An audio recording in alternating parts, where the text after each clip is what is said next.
Welcome to Hotline TV, everyone. I'm Amy Walter. And I'm John Mercurio. Amy, gotta roll up my sleeves. I'm feeling kind of lame today. You know, like I'm not really down with the hipsters. What's going on in America? I don't know if that's Can you help me out? true. I'm distracted by this. But you know what? I got a cure for you. Go. It's our good old-fashioned Hotline TV bandwagon show. Oh, good Yay. times. Good times are back. Woo! I feel better already. All right. Are you ready for your first? You all know, all of our faithful viewers know what we're talking about. Bandwagon shows are where we pick a few things that we're jumping on the bandwagon for, a few things we're jumping off the bandwagon for. Got a lot. Things that are headed out of the train station. We want to make sure we're on that You're mixing those metaphors. Sure Am, but that's all right. What have you? It's like grasshoppers and ants. Next thing you know, you're going to start talking about those. The other thing. Yeah. Okay. I'm going to start on a positive note. Something or someone that I'm jumping on the bandwagon of. I think that there was a coming together of two potential success stories yesterday on NBC's Meet the Press. You saw David Gregory at top form. You saw Bobby Jindal, Louisiana Governor Bobby Jindal, in one of his first major national sit-downs on the Sunday news talk shows. And I thought both did a really good job. I thought Jindal was in very good form, and I think a lot of the criticism that was coming to Gregory when he first took over for Tim Russert late last year, beginning of this year? I don't even remember. It's all just a blur. I think he's really answered it, and I think he's done a good job. So I'm jumping on the bandwagon for Bobby Jindal and for David Gregory, who I know is a big friend of the show. I concur with you about the David Gregory jumping on the bandwagon, where he's been able to ask the tough questions without looking like he is jumping down people's throats. He was criticized when he was a White House reporter for being a little too intense. I think he's done a very good job of holding that line. Where I'd like to jump off for a moment, though, Bring it. with the Gregory references, the Twittering. Okay. All right? Okay. Well, I get this is the new thing, and we all need to be with the cutting edge technology and where the kids are and what's hip and everything. I know all about the hip. But really, did I need to know he had a bagel before he went on air? Did I need to know that? No, you didn't, but then you didn't need to go to his Twitter page. You know what? To be exact. Okay, look. Is that what they call them, Twitter pages? I don't even know. That's even sadder. All right. That's mine. That's yours? That's well, it. I'm Right. jumping on the what Twitter off? bandwagon because clearly that's a bandwagon that's headed Because everybody else is. out of the station. Right. Well, and so's the hotline, by the way. There you go. Don't want to step on our own grasshopper. kickoff, our own grasshopper. I don't want to step but on we my are own. going to kick off our Twitter tomorrow. Maybe we'll do a show about that. So what else are you jumping on or off? All right.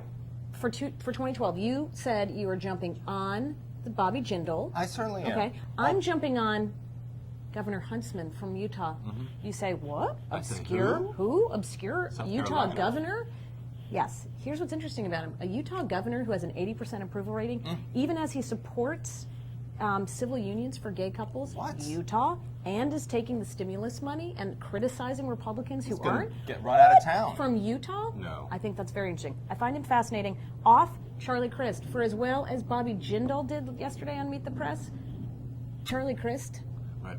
bad. Well, There just seems to be no there beyond the finding a way to get himself exactly where he can be in the spotlight. Except that he does seem to be taking, I agree with you, but I think he does seem to be taking some risky positions for somebody who's looking at national office, for somebody who's looking, at a potential 2010 Senate primary in Florida, standing on a stage with Barack Obama, a year before that race is not necessarily the smartest thing to do. And, a 2012 race where he's squarely running against the conservative wing of the party. Hasn't worked out too well for people like that in the past. But we don't I do know what you say. I got to jump off a couple of bandwagons. The fake outrage at the New York Post last week over the chimpanzee cartoon I thought was absurd. The more you read about it, the more you heard about it, the more you understood the story. There's nothing more outrageous to me than fake outrage, than false outrage. And the New York Post's explanation for the whole chimpanzee cartoon, I think, made perfect sense. Right. I'm jumping off the Senator Shelby bandwagon. Look, I think he's done a good job standing up on the stimulus stuff, being very clear about bringing the Republicans back to their roots. He's ranking member on the banking committee. You think this is a pretty reasonable guy, smart guy. And then he's talking to constituents about the fact that he's never seen Barack Obama's birth certificate and continuing this crazy conspiracy theory that maybe he's not really a U.S. citizen. It's like the tinfoil brigade just went right into his brain. I find that it's like the Being John Malkovich.